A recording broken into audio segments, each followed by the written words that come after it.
Sue Storm may be the least visible member of the Fantastic Four, but that doesn't mean she's the least important. Here's what you need to know about one of Marvel's most protective mothers before heading to see First Steps. The Fantastic Four are Marvel's first superhero team, but they're more than that. They're a family. Sue Storm, Reed Richards, Johnny Storm, and Ben Grimm share a familial bond that's lasted for more than 6 decades. But if it wasn't for the Invisible Woman, they'd just be 3 guys hanging out. After all, Mr. Fantastic is her husband, the Human Torch is her brother, and the Thing is the godfather of her child. Hello, boys. Jesus. When the First Steps lead cast was unveiled on Valentine's Day 2024, The Crown and Mission Impossible star Vanessa Kirby was revealed to be the new Sue Storm. Sue is a mom for the first time in her live-action history, raising the stakes even higher when the four have to work together to stop Galactus. We'll face it together. As a family. It's been a long road from the comics to the MCU, but it all started back in 1961 with Fantastic Four issue number 1. Sue and Johnny Storm grow up in Long Island, raised by their parents Mary and Dr. Franklin Storm until tragedy strikes. When Mary dies in a car accident, Franklin turns to drinking and gambling, and he gets 20 to life in prison after accidentally killing a loan shark. The siblings go to live with their aunt in her boarding house, and it's during their time there that Sue meets a studious young man by the name of Reed Richards. Reed and Sue fall in love and get engaged, and they have no reason to believe their relationship will be anything more than ordinary until one fateful day, when the US government decides that it no longer wants to fund Reed's Marvel 1 rocket project. Reed decides to take it for a spin. Sue convinces Reed's friend Ben to pilot the ship and convinces her fiancé to let her join, while Johnny tags along to make sure his sister is okay. When the four are bombarded by cosmic rays and crash land, they turn out to be more than just okay. They all have fantastic new powers, with Sue realizing that she's now capable of becoming invisible. They vow to use their gifts to help the innocent, and Sue takes the superhero name of the Invisible Girl. So how does Sue actually disappear? Technically, she doesn't. Cosmic radiation changed the cells of her body in such a way that allows her to manipulate light, bending it around herself in order to appear invisible. She can make objects and other people around her look invisible as well, but they still have to keep quiet if they want to remain undetected. Of course, that's not the only thing that Sue can do. As first seen in Fantastic Four issue number 22, Sue can conjure invisible force fields through hyperspace that are capable of sustaining massive damage. All she has to do is visualize one, and it appears in front of her. They're not just good for defensive purposes either, as Sue can levitate by placing a force field underneath herself. There are scarier ways she can use her force fields as well. She can stop people from breathing, fire them as shockwaves, or even just pop their heads open. Did you know I could create a force field inside someone's body and expand it until they explode? Sue has used her powers to help defeat some of Marvel's strongest villains. With her in their corner, the Fantastic Four can handle anything. Well, almost. Unlike some heroes that use secret identities, the Fantastic Four aren't afraid to have their real names known to the public. In fact, they encourage it. They're bona fide celebrities, so naturally the marriage of Reed Richards and Sue Storm is a massive media event. When the team's villains try to ruin the special day, everyone from the X-Men to the Avengers turn out to lend a helping hand and watch the happy couple say, "I do." Not long after that, Sue is revealed to be pregnant. It takes a toll on her as she suffers from potentially deadly radiation sickness. Thankfully, the other members of the Fantastic Four steal the cosmic control rod from a Malice to save both mother and son. The delivery is a success, and after a lengthy period of deliberation, they decide to name him Franklin after his grandfather. During Sue's maternity leave, Crystal from the Inhumans takes over her role in the Fantastic Four for a while. Sue comes back to the team before long, only to leave again when Reed puts Franklin in a coma in order to stop him from destroying the world. Medusa, another Inhuman, fills her spot for a bit, but Sue comes back to her husband just before Franklin wakes up. Sue ends up having another difficult pregnancy, and unfortunately, the baby doesn't survive. It takes such a toll on her that it makes her susceptible to villainous influences. Under orders from recurring Fantastic Four foe Psycho Man, the evil hate-monger affects the brains of New Yorkers and compels them to start riots across the city in Fantastic Four issue number 280. That's not all. He corrupts Sue's mind to turn her into a villain, and she maintains her powers while losing all of her morality. You will meet your ultimate defeat at the hands of Malice, Mistress of Hate.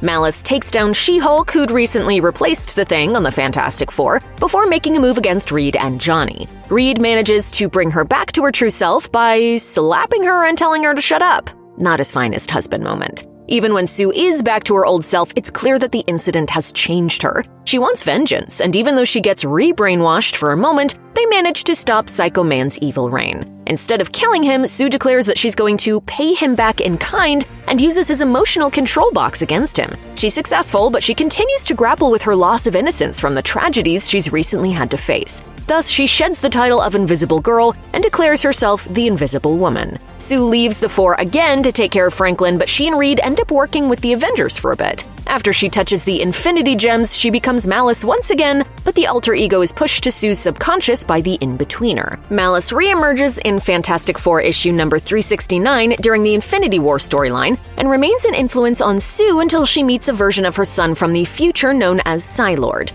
Malice ends up being transferred to the teenage Franklin, finally ridding Sue of her darker half. If you're a big fan of all things Marvel, you've probably noticed that there's a major part of Sue's life that we haven't mentioned yet. His name is Namor. The Submariner first encountered the Fantastic Four in their 4th issue, and he's refused to go away ever since. That's because he fell in love with Sue Storm at first sight, and he'll stop at nothing to make the Invisible Woman his bride. Complicating things is the fact that Sue has a soft spot for Namor that tends to upset her teammates, especially Reed. She's admitted to having a certain affection for the Atlantean monarch despite his repeated attempts to destroy the surface world. Prince Namor, I am flattered by your attention, but I am married to Reed Richards. Namor isn't a clear-cut villain, as he's been known to work alongside the Four whenever their interests align. Still, he makes his feelings for Sue no secret. After Reed seemingly dies at the hands of Dr. Doom, he wastes no time in making a move. Even after Reed comes back, Namor continues to pursue her, which isn't always so easy considering how she can turn invisible. Sue and Namor's relationship has gone further in alternate universes and what-if stories, but on Earth 616, it's never been more than an emotional affair. Nevertheless, Namor has never given up on his quest to turn the Invisible Woman into the Queen of Atlantis. After Franklin accidentally reboots and unreboots the Marvel Universe during the Onslaught and Heroes Reborn storylines, Sue and Reed continue to learn just how powerful their boy can be.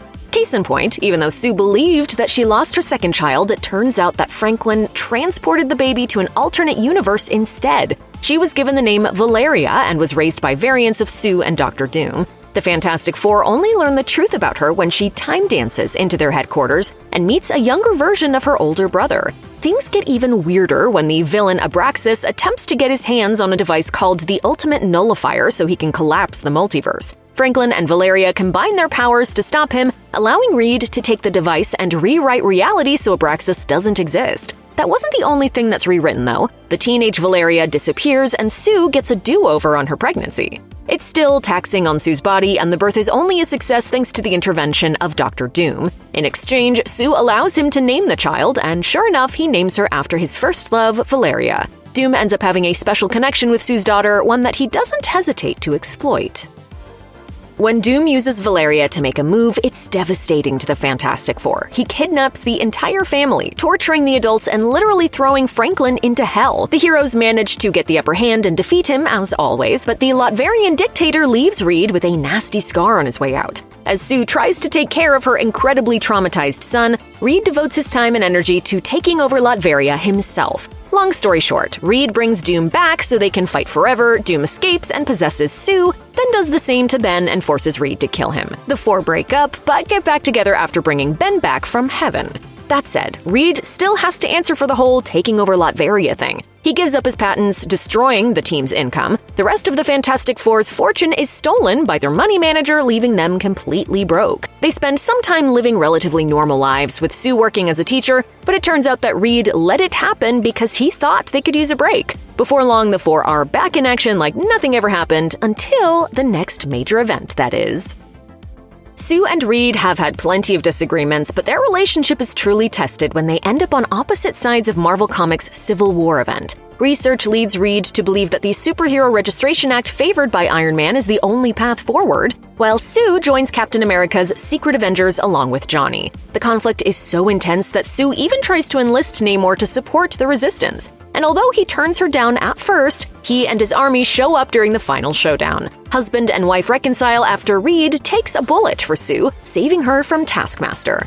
The war is over following Steve Rogers' surrender, but its consequences still linger. Sue and Reed try to rekindle their spark by taking a vacation, only to get attacked by the Frightful Four. They hire a new nanny for their kids, but soon find out that she's a variant of Sue from 500 years in the future who's trying to save the people of the 26th century. Of course, her plan has potentially apocalyptic consequences, and future Sue ends up getting killed by Dr. Doom. After that comes Secret Invasion, during which Sue is attacked by a Skrull posing as Mr. Fantastic. She's kidnapped and replaced by a Skrull who just so happens to be Johnny's ex-wife, but returns to action after the conflict ends.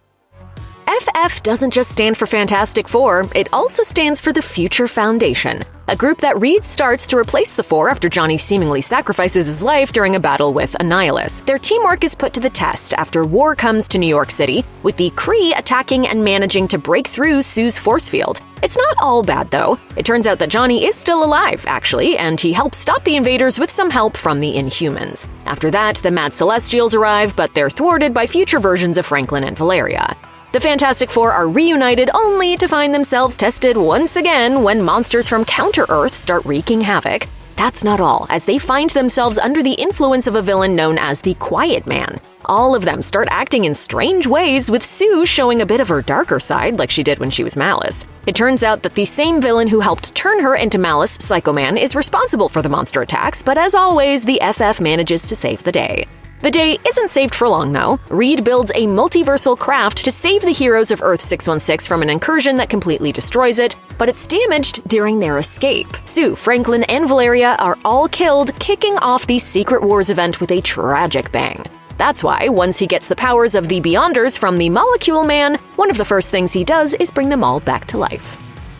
Unbeknownst to her family and friends, Sue had been recruited by S.H.I.E.L.D. earlier in her career to use her powers for Black Ops spycraft. She finally got a comic book all to herself in 2019, a 5-issue series called Invisible Woman, following her return to the world of espionage. The CIA asks Sue for information after her former partner, Aiden Tintreach, is captured amid an ongoing hostage crisis, but gives her a strict order not to get involved. So, of course, she gets involved, heading straight to Madripoor and teaming up with Black Widow. From there, Sue goes from Ireland to Rome in search of information, eventually learning that Aiden is working with the inventor of a powerful new technology with destructive potential. They try to blackmail her into helping them enact their plan, and after Sue is mistakenly arrested for treason by Maria Hill, she talks her way out, rescues the hostages, and tries to convince Aiden to stand down. He doesn't, instead flying into her force field and blowing up his own plane. Of course, the adventures of the Fantastic Four aren't just limited to the comics. The team's first on-screen appearance was in a Hanna-Barbera cartoon of the same name that premiered just 6 years after their comic book debut. Sue Storm, at the time still known as the Invisible Girl, was voiced by Joanne Flugg. When the team got their own TV shows once again in 1978 and 1994, Sue was played by Ginny Tyler and Lori Allen, respectively, but the character has appeared in a handful of other series and games. 1994 was also the year in which the Four were supposed to hit the big screen. A B-movie adaptation produced by Roger Corman was filmed and edited with Rebecca Staub as the Invisible Woman, but it never saw an official release. Outside of unofficial bootlegs, Marvel fans had to wait until 2005 to see a big-budget Fantastic Four. Jessica Alba was cast as Sue, and she returned for the sequel in 2007. You know, you don't look completely ridiculous in that dress. Is that obnoxious brother talk for you look kinda nice? A reboot came in 2015, this time featuring Kate Mara in the role. The film was critically panned, and when Mara was asked about it 5 years later, she called it, quote, a horrible experience. She joked to the Television Academy that it was only worth it because it got her closer to her future husband, Jamie Bell, who played Ben Grimm. After years of anticipation and speculation, the Fantastic Four are finally back to bring the MCU into a new era. Fantastic Four First Steps kicks off Phase 6 with a bang as the team takes on a non-gaseous version of Galactus in live action for the first time. Sue is pregnant when the film kicks off, and she gives birth to Franklin in space during its runtime. As the mother of one of the most powerful beings in the multiverse, there's no telling what could happen to her and her family. Has to be us. Vanessa Kirby is the new face of Sue Storm, and she's clearly done her research. In an interview with Entertainment Weekly, Kirby revealed that her performance takes inspiration from a dark time in Sue's past, saying, "One of the things I love most from Sue's history is when she becomes Malice, and all her dark stuff comes out. I was obsessed with that chapter of her life, so I wanted to make sure that there were tones of Malice in there with her, that she wasn't just the stereotype of a goody, sweet mother." Sue might not be a perfect mom, but it's clear that she'll do whatever it takes to protect her son. Along with the rest of the Fantastic Four, Sue's second appearance in the MCU will be in Avengers Doomsday. Plenty of other characters are also returning, most notably Tenoch Huerta Mejia's Namor. While her husband will almost certainly be busy trying to stop Doctor Doom, there's a good chance that Sue will be spending much of Doomsday trying to thwart Namor's advances. After that, it's Secret Wars, and after that, who knows? But we're getting ahead of ourselves. She'll have to make it through First Steps first. And judging by the post-credit scene for Thunderbolts, it's not likely to end well for the Fantastic Four's home universe.